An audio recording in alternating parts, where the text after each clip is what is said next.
She was left with nothing but the weight of betrayal and a heartbeat growing beneath her skin.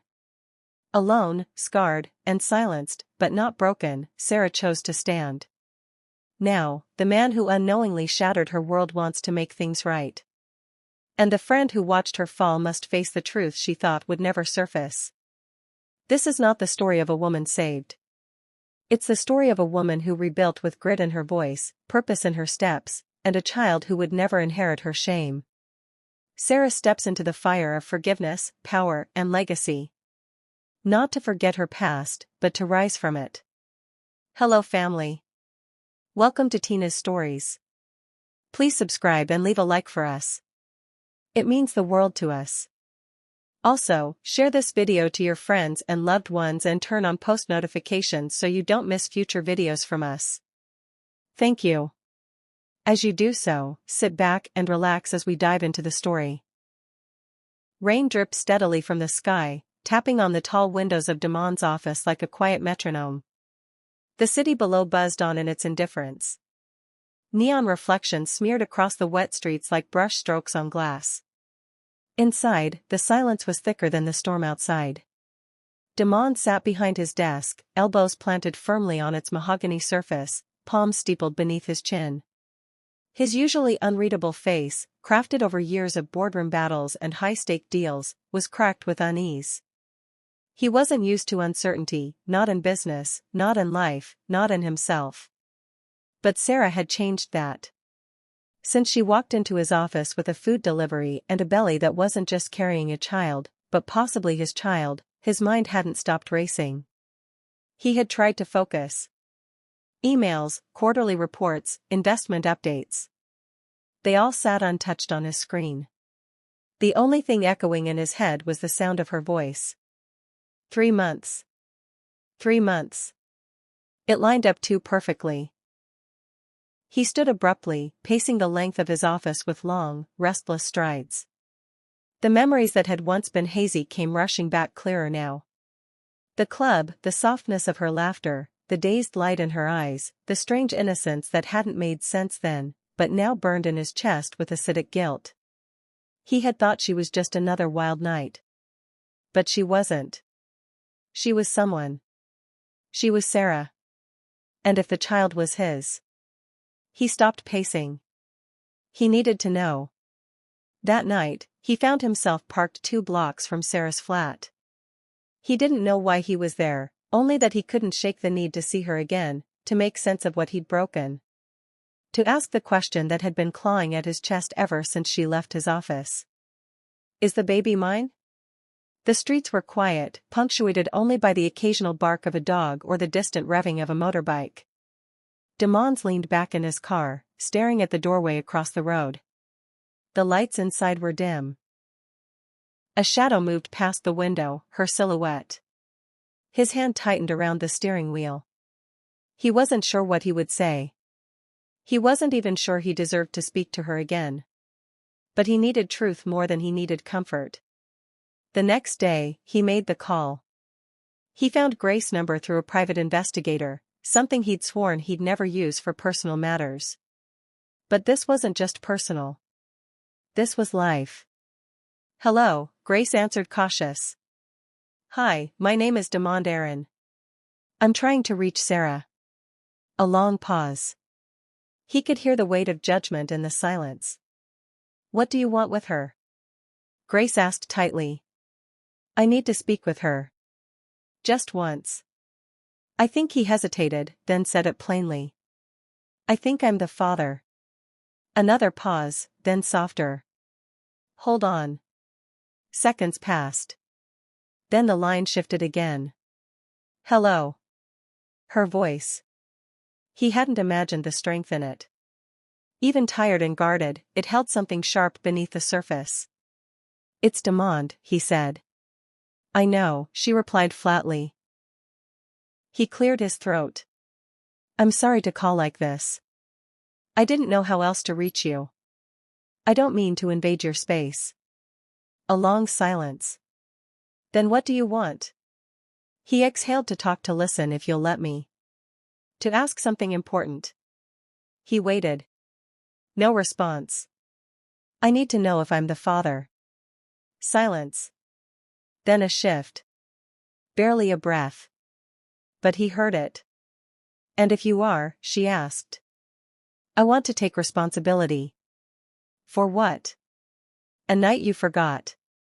A girl you didn't recognize. Her words struck harder than he expected.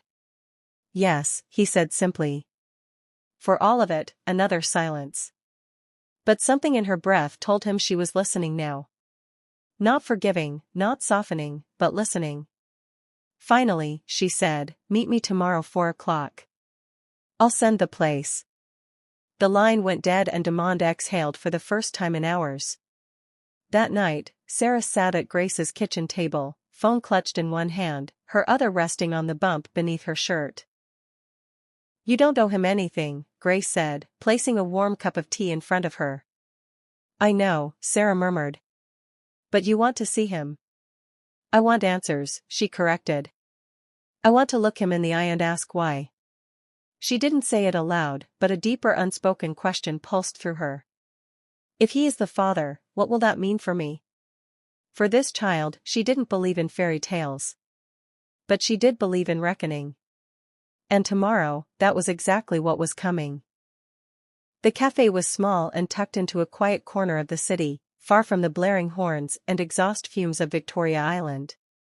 A place chosen deliberately, not because it was charming, but because it was forgettable, a neutral ground. Sarah sat near the back, her chair angled toward the wall, her eyes locked on the chipped rim of the teacup in front of her. She wore a long charcoal gray dress that wrapped loosely around her growing belly, and a scarf draped gently over her shoulders. Her hair was pulled back in a neat bun. Her lips were bare. She looked composed, but inside her heart was pacing. She didn't know why she agreed to meet him. She had told herself it was for answers, for accountability, but a part of her, a part she hated, had wanted him to look at her and feel it. The weight, the guilt, the cost. The door chimed softly. She didn't turn right away. She didn't need to. She felt his presence the moment he entered, like a shift in the air. Demond scanned the room once, then moved toward her. Every step was measured, but his eyes betrayed something else. Tension, regret, and something deeper he hadn't yet named. He sat across from her slowly, as though approaching something sacred or dangerous. Maybe both. Sarah, he said softly, tasting her name again. She nodded once, still silent. There was a long pause, the clatter of cups, a spoon stirring in the background, laughter from a couple across the cafe, but between them nothing. Only the pulse of everything left unsaid. I wasn't sure you'd come, he said. I wasn't sure either. He looked down. Thank you, she tilted her head. Don't thank me. Just speak. Demond cleared his throat, struggling to find where to begin. The polished confidence he wore like armor in boardrooms was gone. He looked younger here, human, fallible. I remember that night, he said. Not all of it, but I remember you. I remember thinking something about you didn't fit there. You were different, innocent, but I didn't stop. Sarah's jaw tightened. I was drugged, she said plainly, not blinking. He looked up. Pain flickered across his face. I didn't know. My friend Julia spiked my drink, she added, her voice steady, even though her hands were curled tightly under the table. You asked me if I wanted to leave, and I nodded. But I didn't know what I was agreeing to. I wasn't in control. That wasn't consent. Demond swallowed hard. I believe you. She searched his eyes. Do you? Yes. Then you should know that what happened to me was a violation, even if you didn't mean to do it. He bowed his head, shame burning red across his ears. I didn't know that you were a virgin. Not until, he paused, the memory catching in his throat. It shocked me. I panicked. I didn't know what to do. So, I left. With money, she said, voice sharp. He flinched. That was a mistake. I didn't know how to make it right. I was a coward. She nodded slowly. That's the truth I needed. They sat in silence again, but this time it wasn't hollow. It was brimming with the weight of confession. A moment suspended between consequence and closure. Is it mine? He asked quietly, eyes on her belly. She paused for a long moment, then said, yes. The word didn't come with anger. It came with certainty. With the unspoken weight of months of loneliness, nausea, late nights working double shifts, whispered promises to her unborn child. Demond exhaled sharply, the air leaving his lungs like he'd been holding it for weeks. Why didn't you come to me? Because I didn't know who you were, she replied. I didn't know your name. I didn't even know if I wanted to find you. You took something from me, Demond. Something I was saving. Something I never got to choose. His eyes glistened and he looked away. I want to do right by you, he said. And by the baby. Sarah gave him a long measured look. I don't want pity. I don't want you to be involved because of guilt or pressure. It's not guilt, he said quickly. It's more than that. I need to fix what I broke. You can't fix it, she said. But maybe you can stand in it. Be present in the ruins. That's more honest. He nodded slowly, letting the truth settle in. I want to help, he said again. Whatever that looks like for you, financially, medically, I can make your life easier. I don't want ease, she said. I want dignity. He met her eyes. And for the first time, she saw it. Not just remorse, but something else blooming behind it. Something unspoken, something tender and unsure. Then I'll earn that, he said. One step at a time, she studied him in silence, then stood. I won't forgive you, she said plainly. But I won't hate you either. Demond stood too. That's fair, she offered her hand. He took it gently like it might break in his grip. It was the first time they'd touched since that night. And this time it wasn't born of confusion or darkness. This time it was a beginning. The clinic was tucked between a dental office and a pharmacy. Small, quiet, and devoid of the clinical coldness that Sarah had feared. The walls were painted in warm cream tones with soft classical music playing low from a ceiling speaker. Everything felt too calm for what she was carrying inside her. She sat in the waiting area, hands folded tightly in her lap. Her scarf was wrapped too tightly around her neck, but she didn't adjust it. The air inside the clinic was cool, yet sweat beat at the back of her neck. Every part of her body hummed with anticipation and dread. Beside her, Demond sat stiffly in a crisp shirt and dark jeans, casual for a man like him, but still polished, like he didn't know how to exist without sharp lines and clean collars. His hands were resting on his knees, but his fingers kept twitching, betraying a nervousness he wouldn't say aloud. They hadn't spoken much since the cafe. There had been a text from him 2 days after.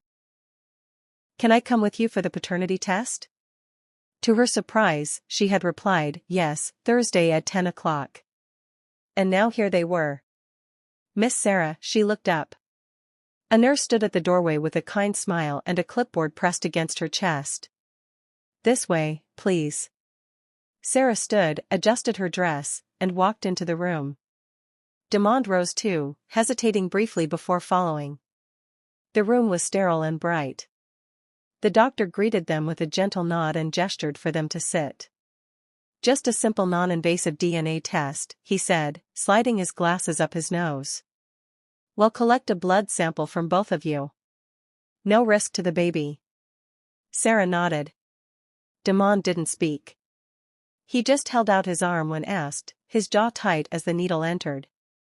Sarah turned her head away during her own collection, staring out the window at the sky, gray, endless. She was used to discomfort now, used to needles, used to giving pieces of herself to people who needed proof of her pain. When it was done, they left the clinic together. The ride in Demond's car was silent. She hadn't wanted to take it, but the heat was unforgiving, and her swollen ankles had already begun to protest, so she slid into the sleek leather passenger seat, arms crossed over her chest. Staring out the window as the world blurred past. Demond didn't reach for the radio. He didn't ask questions. He just drove. Halfway to Grace's place, he spoke quietly. "What will you do if the test says I'm not the father?" Sarah turned to him, surprised by the question. "It's your baby," she said firmly. "I was a virgin." Damon's fingers tightened around the wheel. "Then if I am," he paused. "What will you allow me to be?" She considered the question. "For a long time." "I don't know yet," she answered. "But I won't let you buy your way into this child's life." "I'm not trying to buy my way in." She looked out the window again. "Then don't act like someone who can." The results came a week later. She hadn't expected to be nervous, but she was. Not because she doubted the truth, but because it would change everything officially. She sat on Grace's couch when the envelope arrived.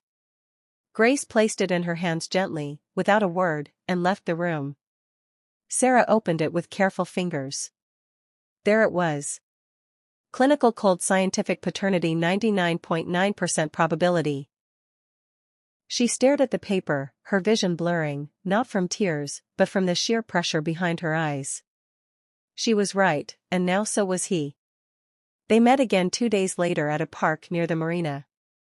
A space chosen because it was open, public, and safe emotionally and physically. Demond arrived early. Sarah arrived exactly on time, holding the results in her hand.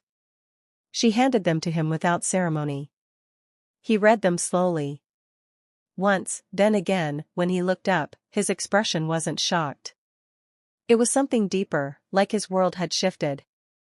"I believe you," he said softly. "You don't have a choice now," she replied.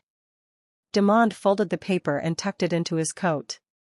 "I want to be involved," he said fully, "not just as someone who writes checks. I want to be a father." Sarah raised her eyebrows, testing the weight of those words in the space between them. "You think it's that easy?" "No," he admitted. "But I'm not here for easy. I'm here for real." She studied him for a long time, searching for the cracks in his composure, looking for signs of ego, of guilt, pretending to be love. But she didn't find any of that. What she found was something raw, unearned, but honest. The apartment Demond arranged for her was nothing like what Sarah expected. It wasn't some towering luxury suite with chandeliers and a rooftop pool. It wasn't impersonal or cold like she feared it might be. It was quiet, sun-filled, set in a gated compound on the outskirts of the city, safe, private, and full of green things. A place with just enough silence to hear yourself think. The first time she walked in, her breath caught, not because of extravagance, but because of how thoughtful it was. The walls were painted soft earth tones. The furniture was simple and warm. There was a wooden cot in the nursery, freshly assembled. A rocking chair sat by the window. The smell of fresh paint and lavender oil lingered faintly in the air. The pantry had been stocked, the fridge full. A small envelope on the kitchen counter held a note, handwritten in blocky but neat script. "This space is yours. Take what you need. Leave what you don't. D." Sarah stood in the middle of the living room for a long time, hands resting on her bump, unsure of what to feel. Gratitude, discomfort, suspicion. It was all mixed in her chest like storm clouds waiting to break. Later that night, Grace came to help her settle in. They unpacked her small bag together. When Grace saw the nursery, she paused, her lips parting in silent awe. "You okay?" she asked. Sarah gave a short nod. "It doesn't feel real. Maybe because it's the first time you haven't had to fight for air in months." That made Sarah sit down. She ran a hand over the curve of her belly. The baby shifted again, more active these days, like it sensed the tension loosening in her life. "This isn't me getting saved," Sarah said. "This is me catching my breath." Grace smiled. "Exactly." The next few weeks moved gently. Demond didn't invade. He checked in briefly, respectfully. A text here, a phone call there. Never pushy, never too familiar, always asking before appearing. "Do you need anything for your next appointment?" Can I send someone to help with groceries? Would it be okay if I came by? He never assumed. And slowly that made a difference. One day, when she returned from her prenatal appointment, she opened the door to find something waiting for her on the coffee table. A small leather-bound notebook. Inside it, a note. I thought maybe you'd want to keep a journal again. Not for me. For her. Sarah blinked at the last word. Her. They hadn't talked about the baby's gender yet. She turned the note over. Grace told me. I asked before I let her say anything. The edges of her mouth curved upward just barely. That night, she opened the journal and wrote her daughter a letter. You came from something broken. But you are whole. You are not a mistake. You are the moment I refused to disappear. The moment I chose to rise. And I will give you the world even if I have to rebuild it with my hands. Demond continued to show up in small ways. He brought books about fatherhood. Listen when she talked. He never tried to rewrite the past, but he didn't avoid it either. One afternoon, while they sat across from each other folding tiny onesies, he said softly, I've spent most of my life controlling things. This is the first time I'm learning to earn my place. Sarah looked at him, a sock in her hand, her eyes unreadable. You're doing better than I expected. Not good enough. Not yet, he nodded. Then I'll keep showing up. And he did. He hired a private midwife, someone gentle and experienced who made home visits and never rushed. He upgraded her health plan without saying a word. When he found out she wanted to start a side business selling baby care kits, he connected her with a product designer and offered to build her a website. Not because you need me, he said. Because I believe in you. That one hit differently. She didn't say thank you, but she didn't stop him either. One afternoon, Sarah stood in front of the nursery window, watching the leaves outside dance in the breeze. Her bump had grown heavy. Her lower back ached. Her ankles were swollen, but she felt something else now. Steadiness.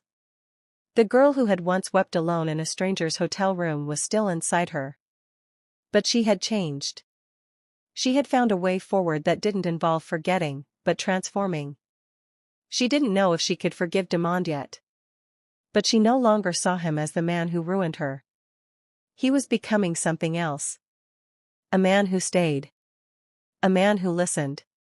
A man who wasn't there when she broke, but had chosen to sit with her in the rebuilding. And for the first time, she thought, maybe this child won't just have a mother who survived. Maybe she'll have a father who learned how to love her the hard way.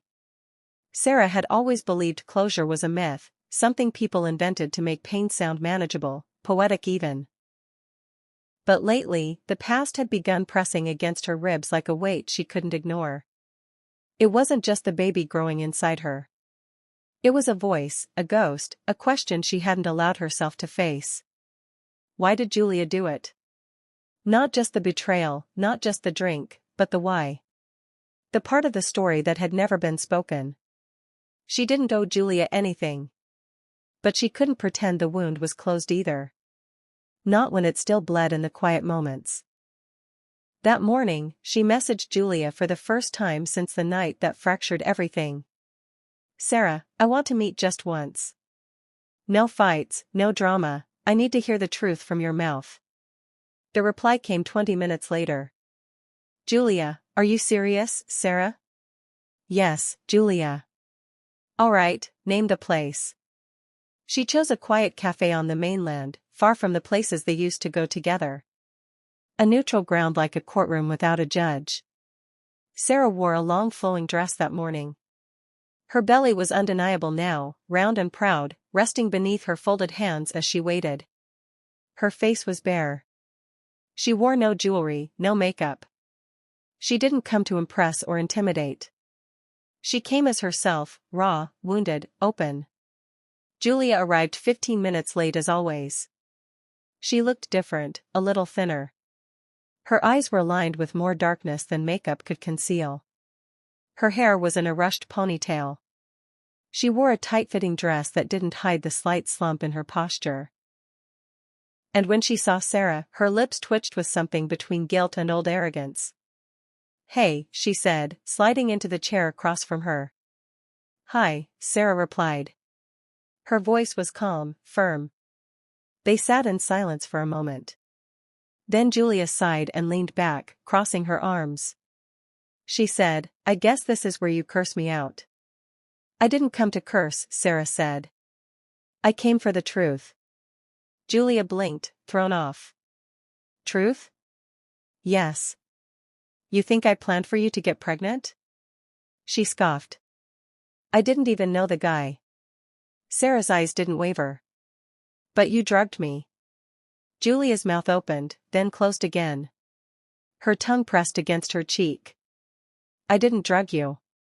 I just put something in your drink to loosen you up a little. You were always so uptight, Sarah. You never let go. Never partied. You acted like your virginity made you better than everyone." "I never said that," Sarah said quietly. "You didn't have to," Julia snapped. "You made it obvious.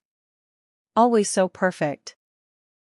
"Well, I was what? The girl with the mistakes. The failed relationships. The one everyone expected to mess up." Sarah stared at her, her throat tightening. Julia looked away, her voice cracking. "Do you know what it felt like watching you walk through life like you were untouchable? Like nothing ever stuck to you." "I wasn't untouchable," Sarah said. "I was careful," Julia laughed bitterly. "Careful?" "Yeah, until you weren't." Sarah leaned forward, voice low but cutting. "I wasn't careless. I was betrayed by you." The cafe buzzed softly around them. Background noise. Distant laughter. None of it touched the weight of the table between them. Julia looked down, picking at her thumbnail. "I didn't think it would go that far. I wanted you to feel something real, to know what it's like when life isn't fair." "So, you took my choice," Sada whispered. Julia's voice cracked. "I was jealous. Not of your virginity, of your certainty.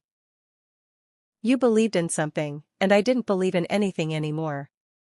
Sarah exhaled slowly, the words settling like stones on her chest. Julia swallowed hard and looked up. "I'm sorry. I mean it. I didn't think it would ruin you."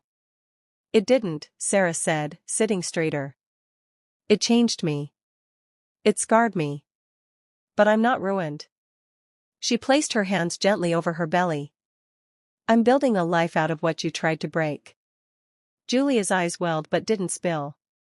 She looked like she wanted to say something else but couldn't find the words. Sarah stood. "That's all I needed. You can live with your guilt now. I'm done carrying it for you." Julia didn't respond. She just sat there stunned, watching her walk away. Slow, steady, powerful, belly first, spine straight, eyes forward. Outside, the sun had started to break through the clouds. Sarah lifted her face to it. She didn't look back, and for the first time in a long time, she felt free. Sarah stood at the edge of the dusty street, staring up at the familiar compound gate of the house she had once called home. The metal had rusted at the corners, and the old hibiscus tree beside the fence was shedding petals, just like it always did this time of year. She hadn't been back in nearly 6 months. Not since she disappeared with only a note and a bag full of grief. Her fingers trembled slightly as she reached for the gate. It groaned open on its hinges. That same reluctant squeal it made when she used to sneak back after late-night study sessions. The memory struck like sunlight through dusty glass. Too sudden, too bright. She took a breath and stepped inside. The compound was quiet. Laundry hung on the line, swaying in the warm breeze. A black and white cat she didn't recognize curled up under the mango tree. Nothing had changed, and yet everything had. The door was unlocked.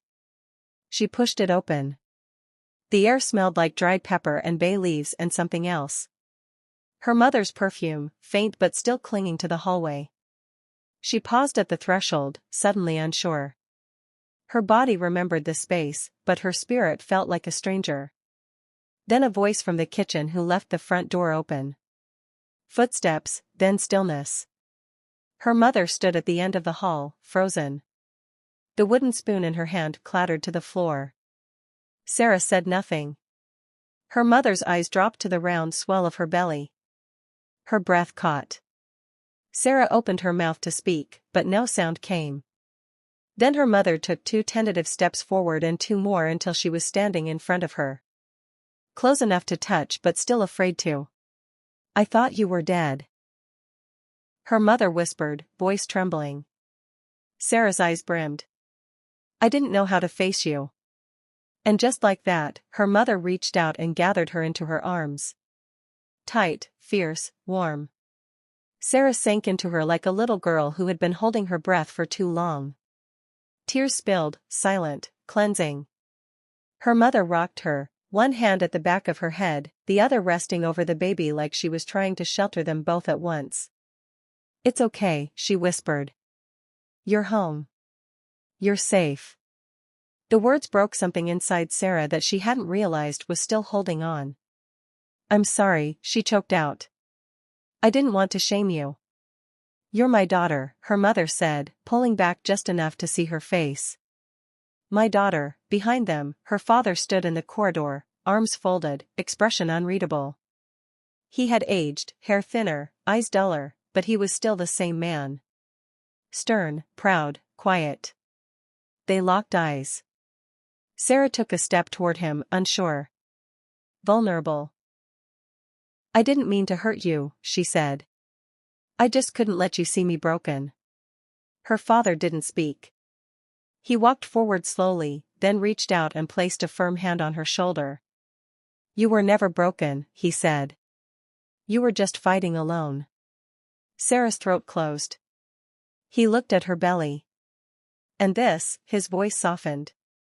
"This is still our blood." She smiled through her tears. He drew her into a rough hug. Awkward at first, but then solid, real, forgiving.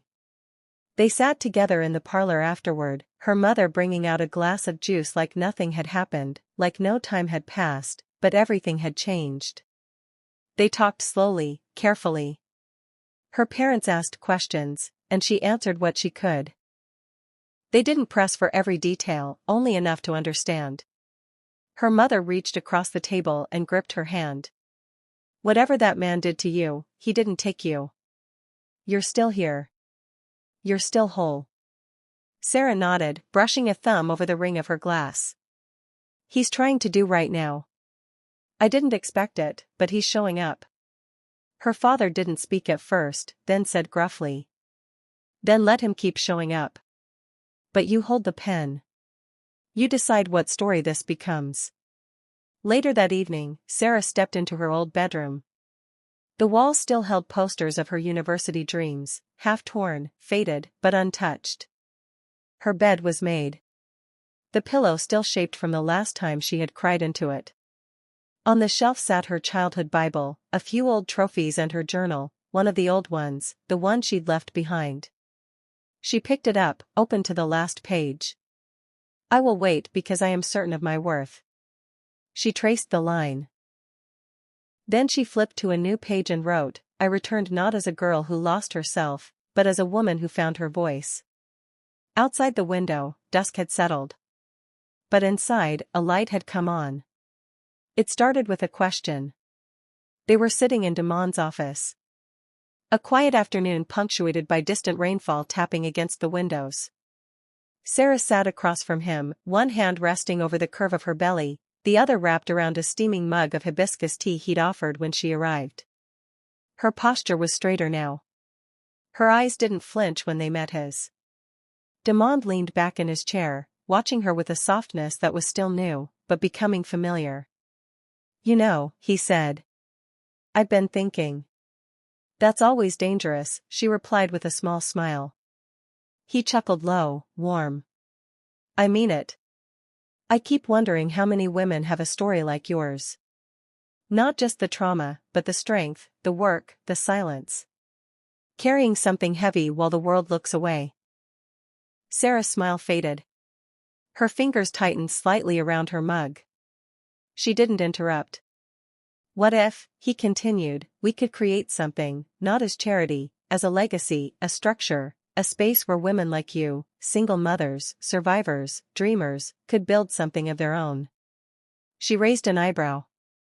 You want to start a business about my pain? No, he said immediately, shaking his head. I want to create a platform built from your strength. That made her pause.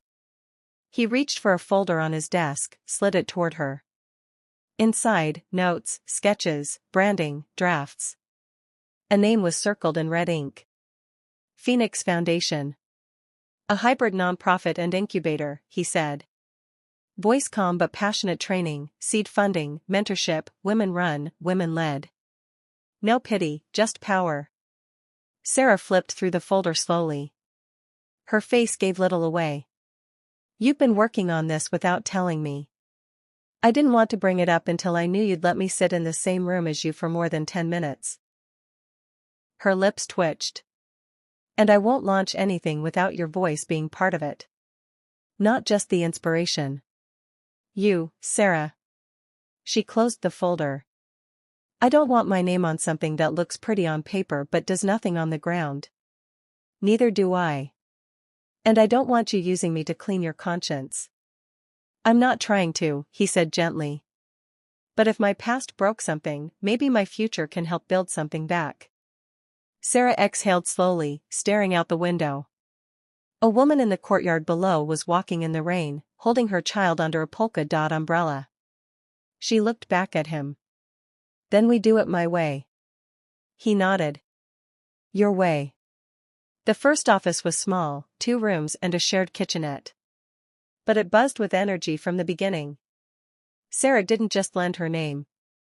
She built the curriculum, recruited speakers, organized support systems for women transitioning out of shelters. She met every applicant herself. The stories echoed her own pain in different forms, but the same thread of resilience running through each voice. One morning, she stood in front of the very first group of women seated in a bright room with painted yellow walls and mismatched chairs. She introduced herself plainly. My name is Sarah, she said. I'm not a victim. I'm not a saint. I'm a mother, a woman, and I'm still healing.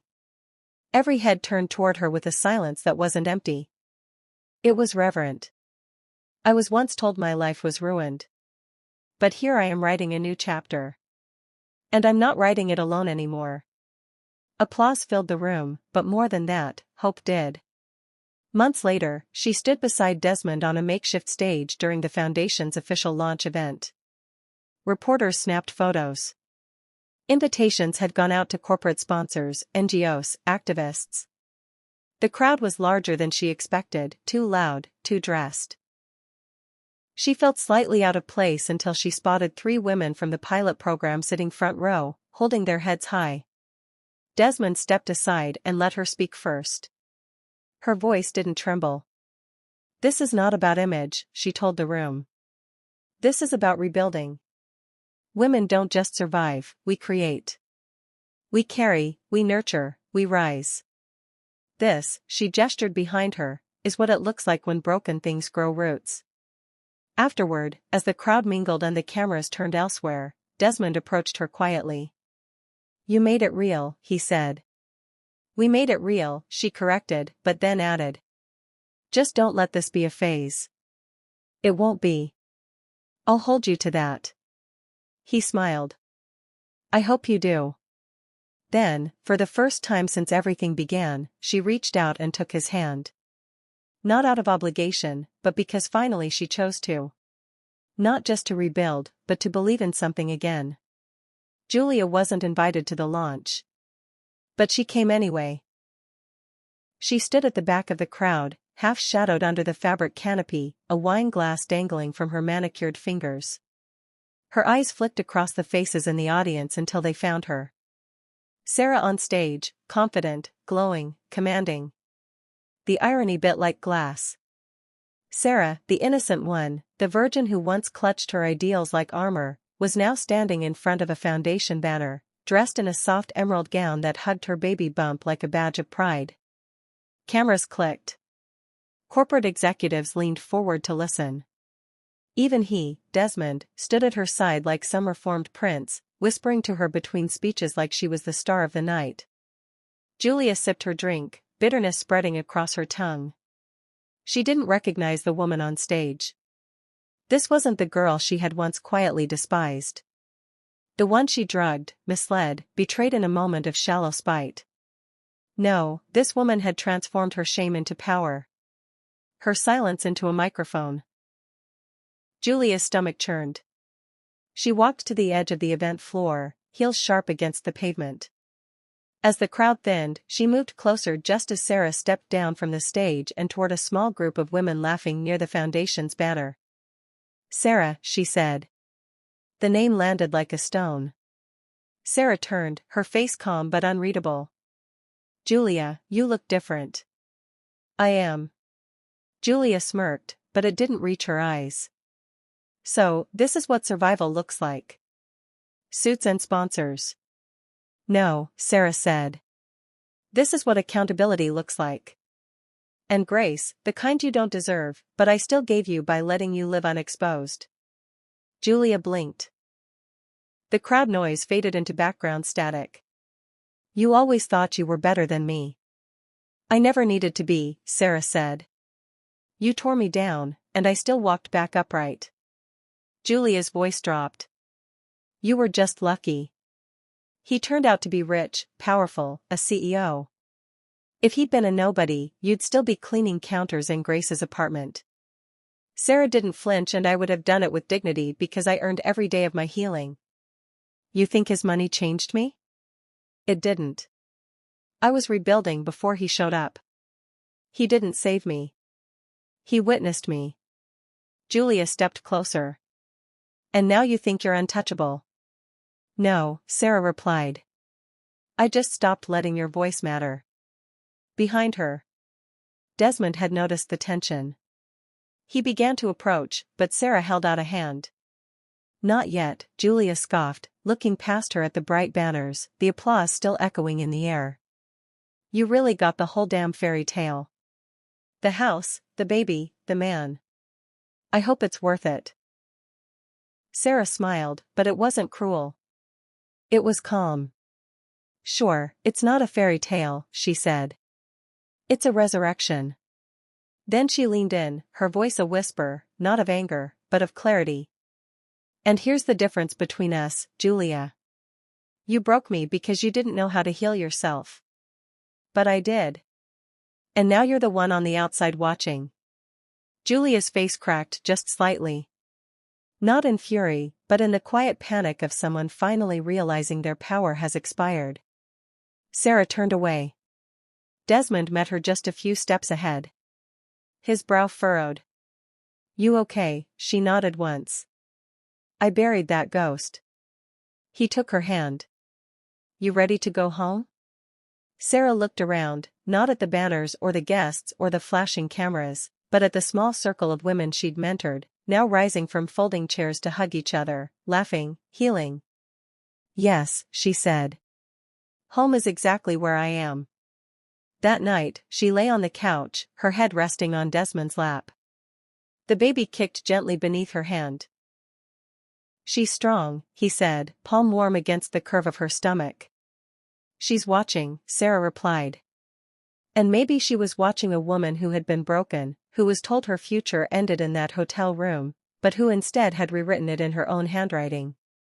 Watching a father who had failed but didn't run from it. Who stood beside the fire and helped build something new from the ashes. Watching what it meant to not be perfect or untouched or safe, but whole. Sarah closed her eyes and whispered, not to Desmond, not to herself, but to the child. "You were born from pain, but you will be raised in purpose. You are not the product of a night. You are the legacy of a woman who chose to live." And outside the city lights blinked, bright, unapologetic, alive, just like her. We have come to the end of part 2 of this story. I hope you enjoyed it. Leave a like and subscribe to my YouTube channel for more interesting stories.